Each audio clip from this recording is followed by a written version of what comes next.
Welcome to the session Security and Compliance in Microsoft Teams. My name is Thomas Binder. I'm a Senior Program Manager in the Microsoft Teams product group.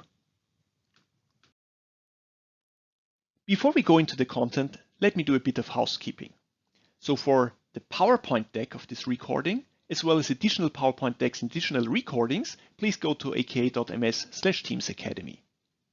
If you have any feedback for this readiness session, what we explain, what you want to hear more about, please go to aka.ms/teamscommunity, create a new post and use the IT Pro training label. If you have any feedback on the features, how Teams behaves, what you would like to see in Teams or what you like or don't like, please go to aka.ms/teamsfeedback and create a new idea or vote on existing ideas. Please also note, Teams and Office 365 evolves constantly. We're adding new functionality on a frequent basis. So stay up to date and follow our blog on aka.ms/teamsblog. On this slide, you can also see when the session has been recorded, so that should give you an idea how up to date the information is. After consuming this session, you will know the following things. First, and I hope you already know that, but we will emphasize it again, Teams leverages the architecture of Office 365. That means all the goodness for security and compliance that Office 365 has already built in will also be applicable to Teams. So Teams will keep your data secure, in transit, and at rest. You can restrict how users can access Teams and its data. And finally, Teams has a comprehensive set of compliance features. However, in order to get most out of the session, it's recommended to consume these two sessions before. First, the Foundations Core Components session, because it explains you in detail how Teams uses the Office 365 architecture. And second, the Governance, Management and Lifecycle session, because we go there also in a lot of things that you can restrict for your users. So if you think you want to control something on behalf of your users, what they should not do, and you don't find it in this deck, please go to the Governance, Management and Lifecycle deck. Maybe we're going to talk about it there. All the trainings, the PowerPoints and the recordings you can find at aka.ms/Microsoft Teams. In the session, we're going to cover the following areas. First, how Microsoft secures your data. Second, how you can secure your endpoints. And then third, how you can keep your data compliant. Let's start with a scenario. Alice is an information worker. Contoso has introduced Teams and she loves how Teams makes her productive. So she uses chat and collaboration, she uses calls and meetings, and she also likes that she can access Teams from any device from anywhere. And this is Carolyn. She is the IT pro in Contoso. She also loves Teams, but at the same time there are some concerns, like where is all this data located? Is it secure? What if some of the employees lose their devices? What happens to the data then? And is all of this compliant? Today in the session, we'll address all of these questions so that in the end, Carolyn can be very confident that Teams meets all the requirements for security and compliance. How Microsoft secures your data. In terms of securing your data, it's always important to understand where is your data located. Microsoft runs two different types of data centers. The in-region data centers that are built to serve a certain region, and then the in-country data centers that are there for specific countries. All the customer data will be kept in the region where the customer provisioned their tenant. However, if there's an in-country data center, then the following data will stay within that country data center. That's the Microsoft Teams chats, channel messages, images, voicemail, and contacts. For all the SharePoint content, like files uploaded in channels, they will also stay in the in-country data centers. And then finally, files uploaded to OneDrive for Business, so all the files that someone shares in a chat, they will also stay in the in-country data centers. This slide lists all the locations that we currently have for Teams data centers. We have the in-region data centers and in-country data centers. Please note that we have always 2 data centers per region or country so that we can fail over in case something happens to one of the data centers. Please also note that this is a point of time snapshot at the time of the recording. We are adding more data centers on a frequent basis. For the latest list of data centers, please go to aka.ms/teams-locations. You can determine what data location your specific tenant is using by going to the Office 365 Admin Center, go to Settings, Organization Profile, and then Data Location. You will be able to see there for Exchange, SharePoint, Skype for Business, and Microsoft Teams where your data is located. It is possible that for different services, you're using different data locations. And this can happen in the following scenario. Just imagine you're a customer in the UK and you have your tenant in the UK. So all your Exchange and SharePoint data is located in the UK. But at the point of time where your users started to use Teams for the first time, there was no Teams instance in the UK data center. So when people created the Teams, the first Teams and used Teams, the Teams data was placed in the in-region data center, in the EMEA data center. And eventually the UK data center came along, but now your data is still in the in-region data center because that's where it was first created. So how can you use the in-country data centers? Well, for new tenants, it's the default. If you create today a new tenant in the UK, or if you're using Teams for the first time in the UK, all this data will be provisioned from the UK data center and all your data goes there. However, as just mentioned in the example before, if you created your Teams instance, so if you had a user signing in into Teams before the UK data center was available, all the data would go into the in-region data center. So the question becomes, can I move somehow to the different data center? First of all, we want to highlight that we only recommend this for customers who have strict data residency requirements. So if you don't have any strict requirements that your data is in the same country as you, then we would not recommend to bother going through any of these processes. Also, be aware that the in-country data centers have no additional features or no additional compliance certifications, so you don't gain anything from that perspective. Moving tenants is today possible only through support, and existing Teams data will not be moved. So that means if you decide to go today from the EMEA data center to the UK data center, all your Teams structure, all your Teams content will be lost and you need to start from scratch. We are working to make it possible in the future to move the data. So you really want to follow our blog articles and our information on when these features become available. Security and privacy is super important for our data centers and services. So security by design is what we are doing. Data has to be encrypted in transit and at rest.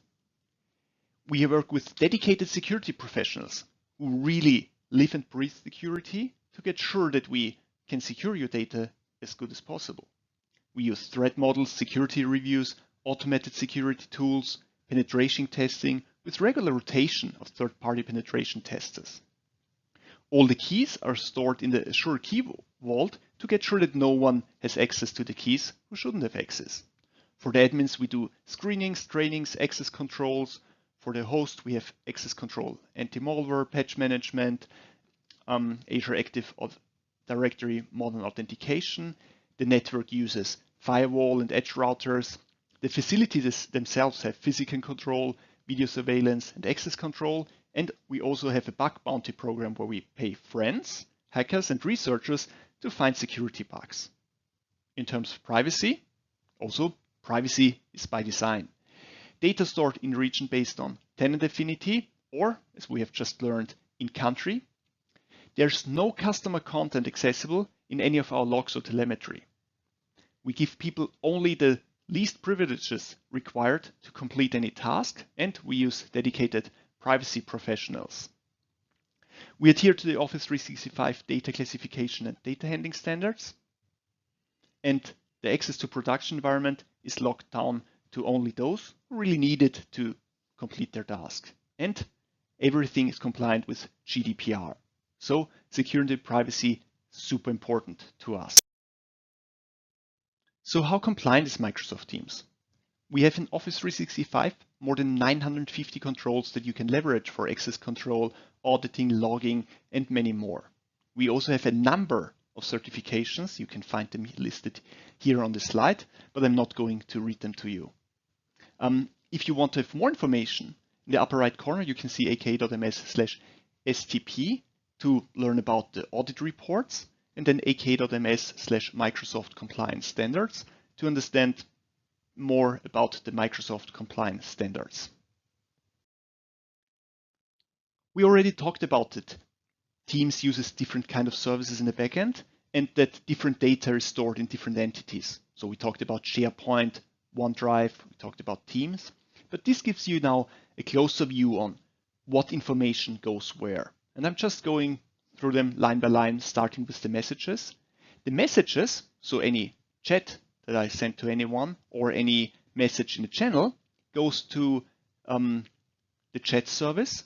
And then from the chat service, it goes into Exchange, where we need it to run compliance from. So this is where you do your on hold, this is where you do your compliance search, and many more. Images, very similar, goes to the media service and Azure, and then it gets into Exchange so that you can run your compliance against it. Files, if it's a file in a team that you share in a channel, it goes into SharePoint. If it's a file in a chat, then it goes into OneDrive for Business. And all the compliance, all the security that applies to SharePoint and OneDrive for Business will be applicable here as well. Voicemail, so if a user leaves a voicemail for another user, the voicemail will be stored in the Exchange mailbox of the user receiving the voicemail. Recordings of meetings are pushed to the media service in Azure, and then they will be stored long-term consumption on Stream.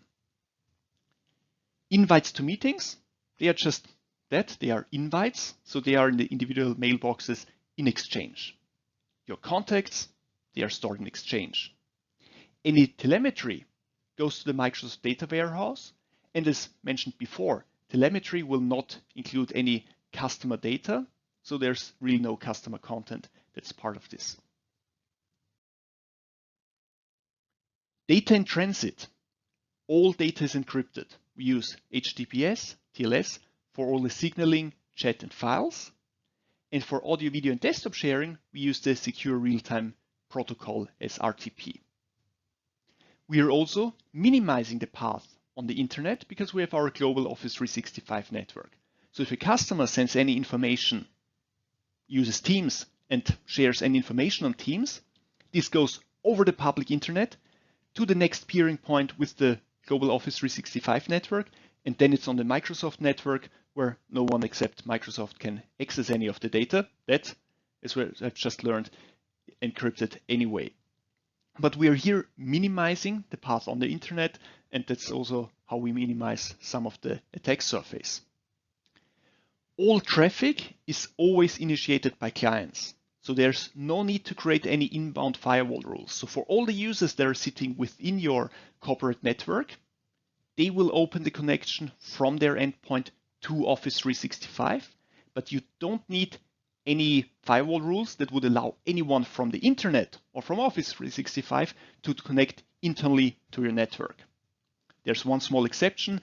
There's direct routing that allows you to connect your own telephony infrastructure to Microsoft Teams, to Office 365. And if you're doing direct routing, then we need inbound traffic to the session border controller, to the SBC, which is basically a router for phone calls, and which will be a very specific box with a very specific IP address. So while we will ask you there to open the firewall from Office 365 to the SBC, it's a very small, clearly defined set to only very specific boxes. I just mentioned that the client needs to connect to Office 365 for Teams to work. So now you might be wondering what these requirements are, and we're covering this here in this slide. The very first thing I want to say is, well, all of this is in addition to firewall configurations for other 365 workloads. So we mentioned already several times that Teams is using SharePoint and OneDrive to share files. So you need to open the requirements, you need to meet the requirements for SharePoint and OneDrive so that all the services are working, and there are a few more like Exchange. If you want to learn all the details on network planning, please go to aka.ms/teams-networking, where we have a session just like this on networking. From a firewall perspective, for the Teams specific configuration, all your clients need to be able to connect to specific Office 365 IP ranges on the ports 80 and 443 TCP. For all the media traffic, audio, video, desktop sharing, no matter if it's just one-to-one calls or meetings, you need to be able to connect, the clients need to be able to connect to transport relays, and the source ports will be 50,000 to 50,059 on UDP, and the destination ports will be 347 to 3481 UDP. The destination IP ranges you can find on our page, aka.ms/Office 365 IP. The clients are using different ports depending on workload. So there are different ports for audio, video, and desktop sharing, which then can be used to run quality of service against certain services. However, this can be configured in the admin portal. So if you want to change these client port ranges, you can do that. All the other ports you can't change. But as you can see here, there's really a minimum amount of ports that you need to open. It's port 80 and 443 on TCP, and then we have these 4 UDP ports as destination ports that you need to open to have the full functionality of Microsoft Teams. You might see some additional network activity from the Teams client. This is because the Teams client tries to optimize whenever it's doing any media calls, audio, video, or desktop sharing, to send this traffic as directly as possible. We're listing this here only for your information so that you can understand the client behavior better and better understand why you might see certain patterns on your firewalls. Please note that we do not require or even recommend you to open any of these ports on your firewall. Teams will still be fully functional. They will use these ports only if it's possible to use them.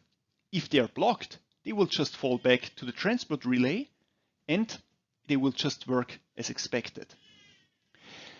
One of the scenarios that you might see is the peer-to-peer call. So there are two users where one user is calling the other users. Alice is calling Carolyn.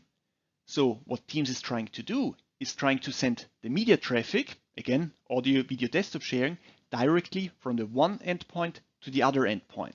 And they will be using the source port 50,000 to 50,059 and the same destination ports.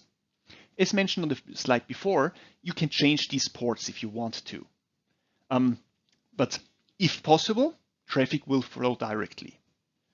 For meetings, so any scheduled meeting or any conversation, audio video sharing conversation that includes more than 2 users, this traffic needs to go to our Office 365 network.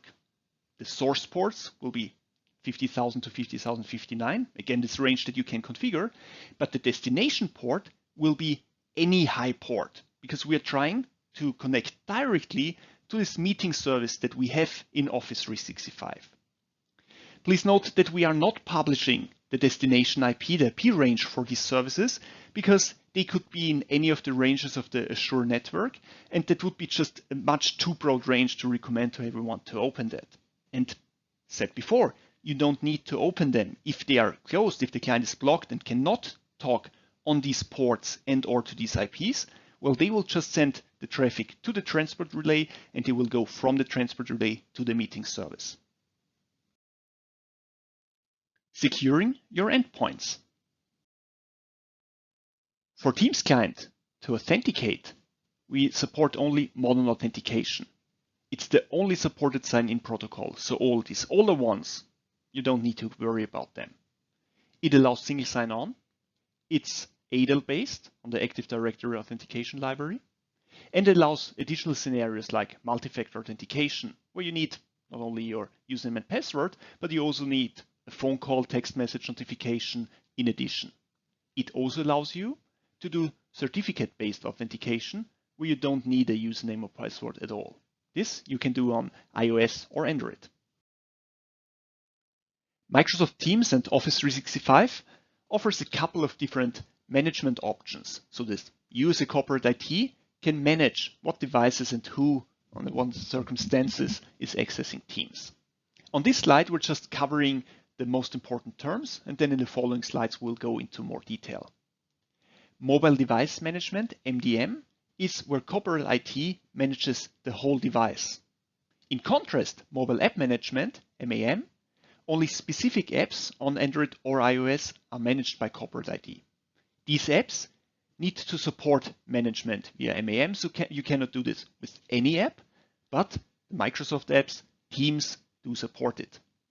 Windows Information Protection, WIP, allows for specific apps on Windows 10 to be managed by corporate ID. So it's basically your mom for Windows 10. The apps, as well here, need to support management via WIP. And then there's Conditional Access. And Conditional Access means that specific services can only be accessed under certain conditions. Let's look at managing devices versus apps. With MDM, the whole device is managed. And that means you can enforce things like, in order to unlock the device, users need to provide a PIN. You can enforce compliance, so a certain OS version, jailbreak detection, and so on. You can push device configuration, for example, VPN configuration. You can deploy apps to the device so that all your productivity and line of business apps are automatically deployed to these devices. And you can enforce the encryption on the device. Additionally, you can remotely wipe all the corporate data. And this scenario is really ideal if the company is providing the device and owns the device. On the other side, MAM and WIP, management supported apps.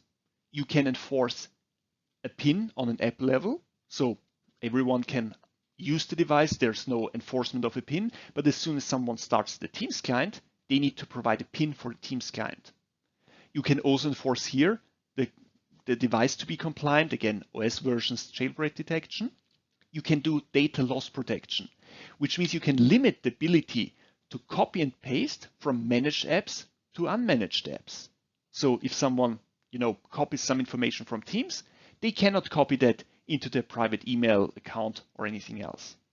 You can prevent saving files to local store, and you can enforce the encryption of app data. Also, you can wipe the app data. And this is really ideal for scenarios where users can bring their own devices and use Teams from their own devices. Both scenarios can be combined for users. So you could give the company issued device to users and manage that with MDM, but at the same time, you allow them to use their own devices and manage the apps on them. Conditional access allows you to define under what conditions users can use an application and how they can authenticate or have to authenticate. So you can define conditions like specific users and groups, a sign-in risk, the platform they are using, a location based on subnets, or the state of the device. And then you can define that, well, they can't sign in to Teams at all at this point of time, or you grant access only with multi-factor authentication, only if the device is compliant, only if the device is joined to Azure AD. Please note that Teams will also apply any SharePoint Exchange conditional access policies because Teams is using SharePoint Exchange in the backend. So if you have already policies for SharePoint Exchange configured, they will also fire whenever users are trying to use Teams.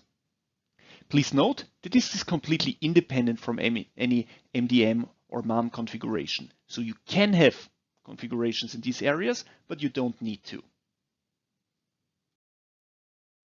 Microsoft Teams has also a smart camera built in.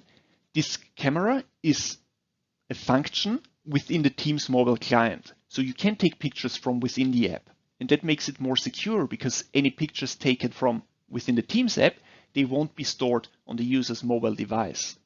Usually, if the user uses just the default camera, the pictures will be stored on the user's device, and they might be uploaded to the personal cloud storage provider that the user is using, which means now potentially confidential data is now shared somewhere where it definitely shouldn't be. So you should educate your end users that whenever they use work-related, when they need to take work-related pictures, to use the smart camera from within Teams. Also, end users will appreciate that it is smart. There's integrated Office Lens functionality that helps you to auto-crop and optimize taking pictures based on the type, such as document, whiteboard, or index cards. Keeping your data compliant. When it comes to compliance in Teams, you need to consider different areas. So this is Alice. Alice uses Teams. She creates a new team. She changes the name. She invites members to the team. She promotes members to owners. She creates new channels, changes the channels, configures the channels, and she works with files. So she accesses files, modify files. She creates a new file. She gives someone the permission to view a file. All of this you can see in the audit logs. And we'll have a slide later specifically on the audit logs to go a little bit deeper. But then there's also this area about the communication and the actual content. So the message that I send in a chat, or the message that I send in a channel, or the content that is actually in the specific Word file that I uploaded to SharePoint or OneDrive for Business. All of this can be reviewed with the content search. And now it depends on how you have configured your environment. If you have hold disabled, then you can see always the latest version. So Alice writes a document, then she later goes back to the document and changes the document. Because there's no hold, when you do the content search, you can see only the latest version. If hold is enabled, you will see all the versions, including all the previous versions. So Alice writes a document, she changes the document, all these changes will be visible in the content search. Content search can be discovered, can be organized in eDiscovery cases, where you put a case together, where you configure the holds, where you configure the keywords that you want to be looking for, where you configure which users should be part of this eDiscovery case, both on who should be the users who can actually look at the eDiscovery case and do the investigation, but also who are the users who are here, who are reviewed as part of this case. Then we have the retention. The retention defines how long we keep the data. So do we need to keep it at least a certain number of days? Do we need to delete it after a certain number of days? All of it is retention.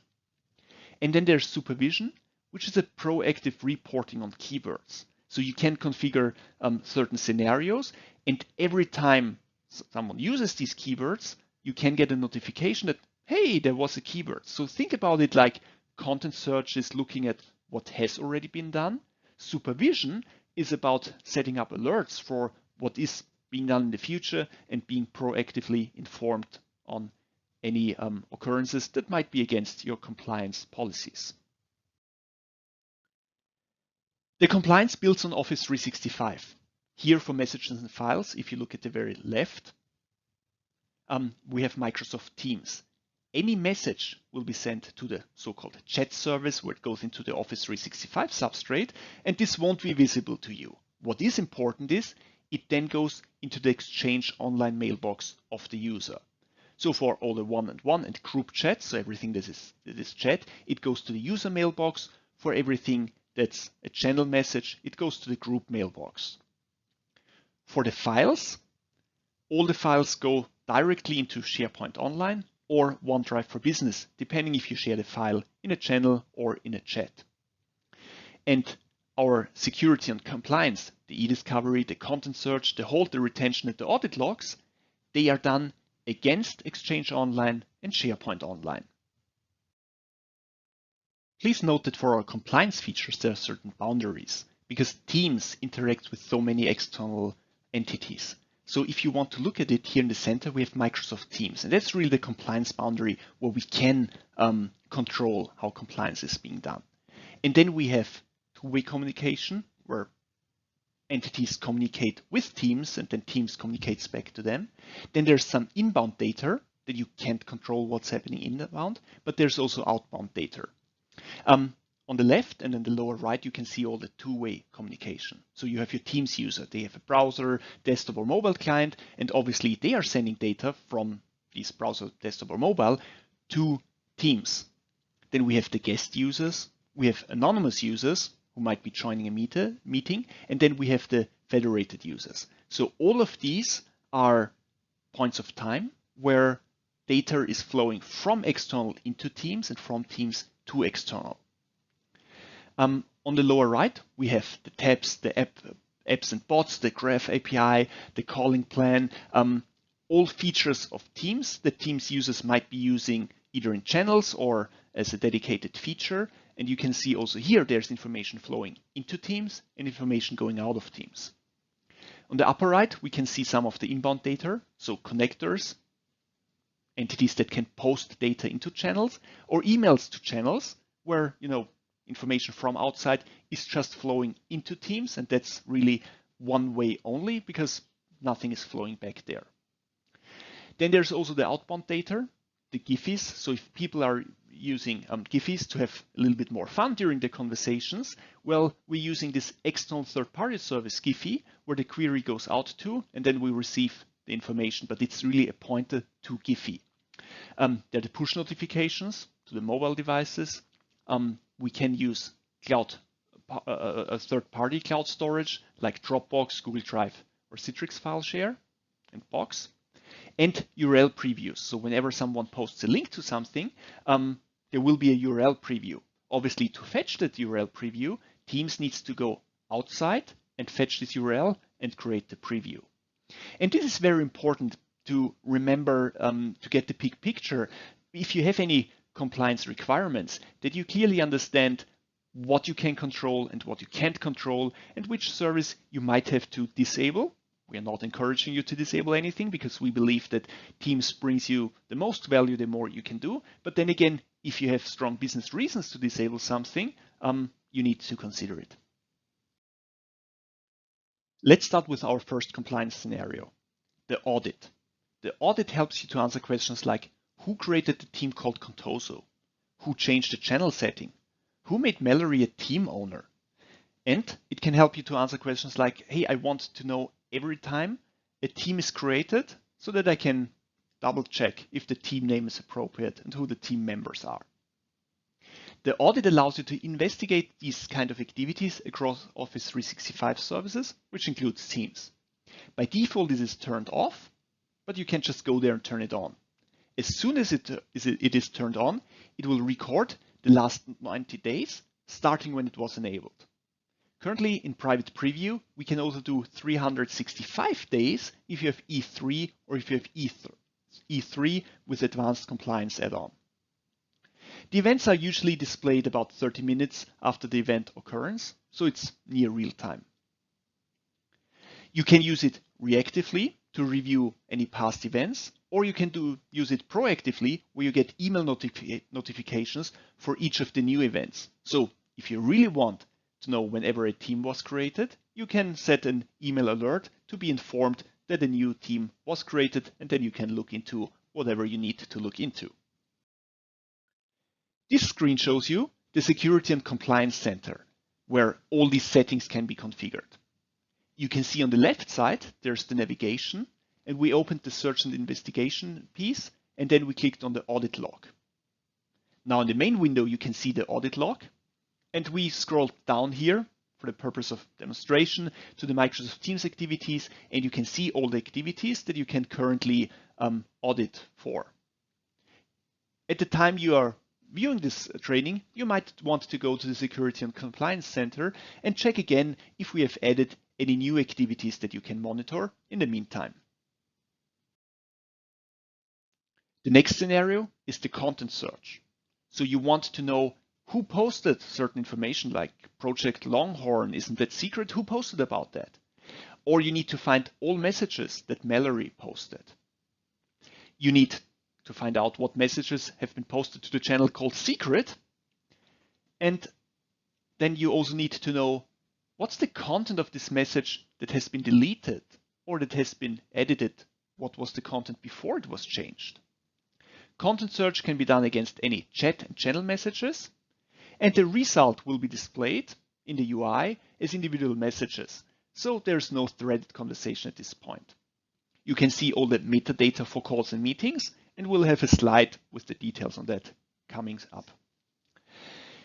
As said before, if you put content on hold, you can see all the previous versions and also deleted items can be retrieved.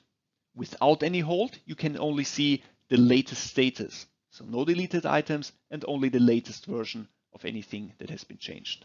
And these results can be exported so that you can send it to someone else to review it. As promised, here's the slide for content search on meeting on calls and Teams. So today we can capture information like the meeting or call start and end time and the duration, the join and leave events for each of the participants. So you have a 1 hour meeting, who joined at what point of time, who left at what point of time. This includes PSTN users, anonymous users, federated and guest users. We can capture any missed or unanswered calls. We can capture any calls to voicemail, and we can capture call transfers. Please note that transferred calls will be represented as 2 separate calls. In the future, we plan to extend this to include screen and app sharing, recording events if someone started recording, the meeting subjects, and live events. Please also note that we are not capturing the actual content of the meeting, so all the audio, video, the sharing. While we can capture that there was something shared, we don't share the actual sharing audio or video. The compliance data for calls and meetings is captured the following way. From left to right, you have the Microsoft Teams client. It uses the calling and meeting services. Then it goes into a service that processes the call and meeting records. And then the call summary or the meeting summary is put into each of the Exchange mailboxes of all the participants. So if it's a one-to-one call, it's just these 2 persons. If it's a meeting with more people, every person who attended that meeting will get this meeting summary into their mailbox. And from there again, we can do our eDiscovery, content search, hold, retention, and audit logs. This slide shows you a few screenshots how you can configure the content search. So you can define certain conditions such as keywords, dates, sender author, the recipient, the participants, and so on. You can also define the locations. And as we have learned, Exchange will include all the channel and chat messages, and SharePoint and OneDrive will include all the files. You can configure your content search, you can limit it to certain users or groups if you want to do certain teams only. And the same you can for SharePoint and OneDrive for Business, you can also limit that to certain users or sites. We have talked already about hold. For hold, you need to define the locations and the conditions, very much the same as for content search when hold should be enabled. Once hold is enabled, all the versions of modified items will be kept. Also, deleted items will be kept. This can be configured via Exchange portal or in an eDiscovery case. We've also here a list that shows the data locations. So Microsoft Team private chats are in the user mailbox. Channel chats are in the group mailbox for the team. Team's content like wiki or files are in the SharePoint site used by the team. Private content, files shared in a chat, they are in the OneDrive for Business of the user who shared the content. We mentioned eDiscovery already a couple of times. Here's the actual definition of it. Electronic discovery is the electronic aspect of identifying, collecting, and producing electronically stored information, ESI, in response to a request for production in a lawsuit or investigation. So what you're doing here is you create a case for an eDiscovery process, and these cases, they combine a set of content searches and hold configurations. So you can configure hold directly from eDiscovery, and also search can be scoped directly there. All the results can be exported. Here is a screenshot of the eDiscovery dashboard where you can see there are certain areas like home, the hold, the searches, and the export. Supervision can be used whenever someone posts certain content in a certain situation. So for example, you might want to review everyone someone mentions the super secret project Longhorn with an external contact. Or you might want to review if someone posts medical or health data. And you want maybe to assign different reviewers based on what scenario you're looking for. So supervision allows all that proactive monitoring of communication. It can be scoped to specific users or groups. It can be based on conditions. You can also define a percentage of messages to review. So maybe you don't need to see every single message, but you want to get sure that you see at least 10%. So you would put in 10%. You can define the reviewers. These reviewers then mark content either as compliant, resolve, questionable, or non-compliant. Please note that the supervision check happens every 24 hours. So this is not real-time or near real-time. Every 24 hours in the background, this check happens, and then the requests for reviews will go out. For supervision, you can configure the following conditions. You can define them based on directions, like inbound messages, outbound messages, or are these internal messages. You can define if the messages are received or sent by certain domains. Also, you can leverage sensitive information types. We have about 100 predefined types, such as credit card or social security numbers. You can also create custom data types with your own custom dictionaries or lexica. We also have, currently in private preview, intelligent filters for offensive language. Here's a screenshot of supervision of the creation of a new supervision policy. So first you name your policy, then you choose users to supervise, and right here you can see what communication do you want to review, what are the directions that you want to review. Then in the following steps, you would specify the percentage that you want to review, choose the reviewers, and then you review your settings and finalize your supervision policy. Retention allows you to configure how long data can be, well, retained. So typical scenarios are that someone needs to get sure that all the data is retained for at least 7 years. Or another scenario might be that someone needs to get sure that all the data is deleted after a certain number of days or years. Retention supports both the preservation and deletion. You can also combine it, where you could say, well, all the data needs to be preserved for at least 1 year, but then after 2 years, it needs to be deleted. Whatever your requirements are, you can fit them here. The configuration can be based on file creation or last modified. So either when, for example, a Word file was created, that's when the time span starts, or maybe when it was last modified. You can scope it to specific users or groups, so you don't need to do that for your whole company, just where you need it. And you can configure that independently for chats and channels. So you could have different time frames for chats than you have for channels. Retention is being done on the back end. So even if you have retention configured, users can still delete messages. So I could go in a channel, I'll delete the messages, everyone will see these messages deleted. But then in the back end, it is still preserved, so that the IT pro, the admin, can still find it and look at it. There are a couple of advanced retention settings in Office 365, but Teams doesn't support them at the moment. In order to review any retained data, you can use the content search.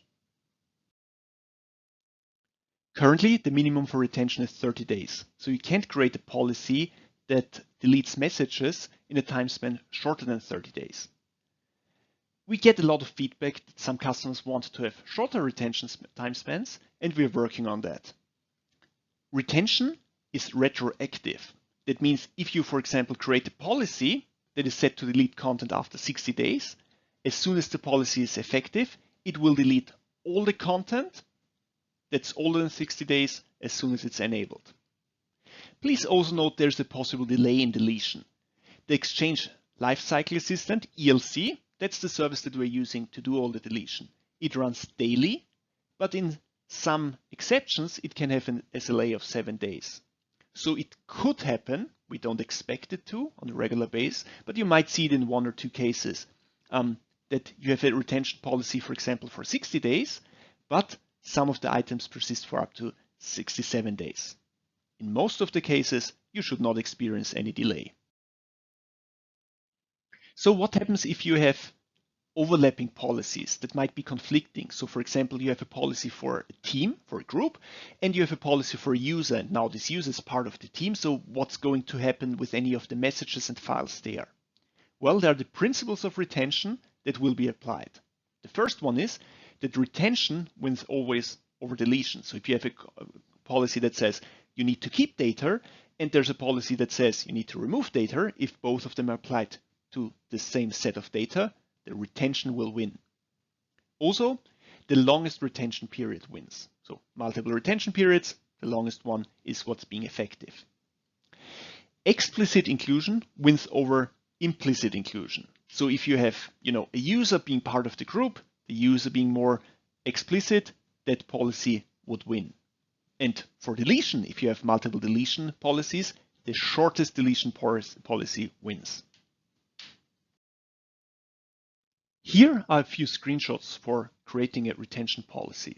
On the left, you can see we already skipped the step of naming your policy, and then there's the setting. So you can set, I want to retain it, I want to delete content, or I just want to delete content. And here are also the advanced retention settings, which are currently not supported with Teams. Then afterwards, you will go to choose the location. That's what we see on the right side, where you can choose specific teams or all the teams, specific chats for all the users or just some of the users. Then you're going to review your settings and your policy will be applied. If you're using Exchange Hybrid and you have still some or all of your users using Exchange on premises for the mailboxes, then you need to consider a couple of things for compliance.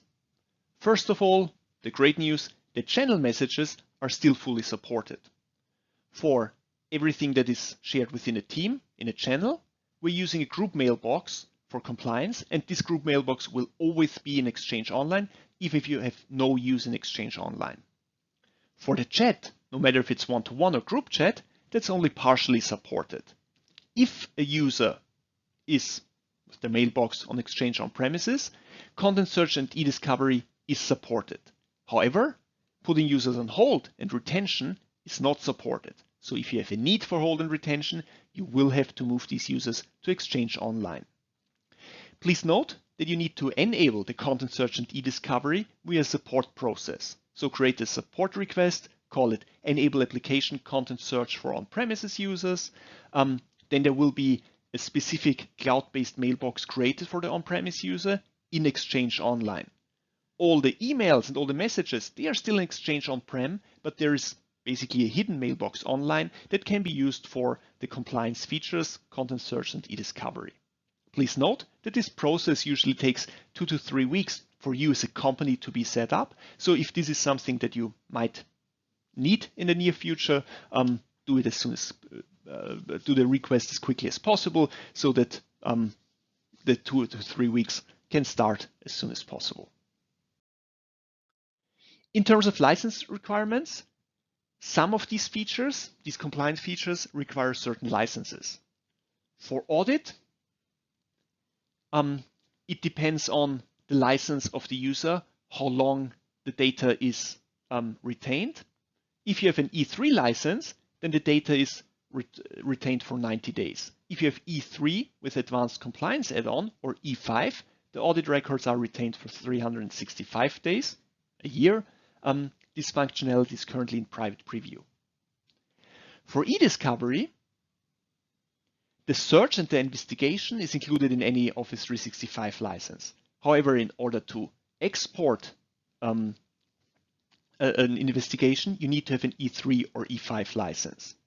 For advanced eDiscovery, which provides you features like text analytics, machine learning, relevance, predictive coding capabilities, you need to have either the E1, E3 with advanced eDiscovery standalone license or E5. For hold, any user being on hold need Exchange Online Plan 2, which is included in E3 and E5. For Supervision, you need to have the E3 with Advanced Compliance add-on or E5. And now for the summary. As you have learned today, Teams leverages the architecture of Office 365. So all the security and compliance functionality that we have in Office 365, you get in Teams as well. Teams will keep your data secure in transit and at rest.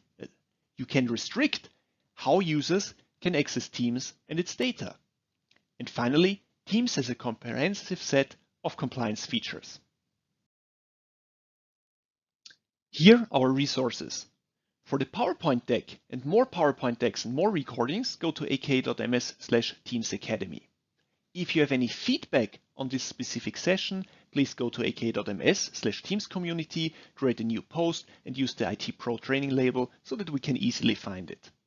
If you have any feedback on the features, if you think compliance should be working differently, if you want to see other additional functionality or you don't like how it behaves today, go to aka.ms/teamsfeedback and create a new idea or vote on existing ideas. Please also note that we are adding new functionality on a frequent basis. So please stay up to date by going to aka.ms/teamsblog and read our latest blog posts.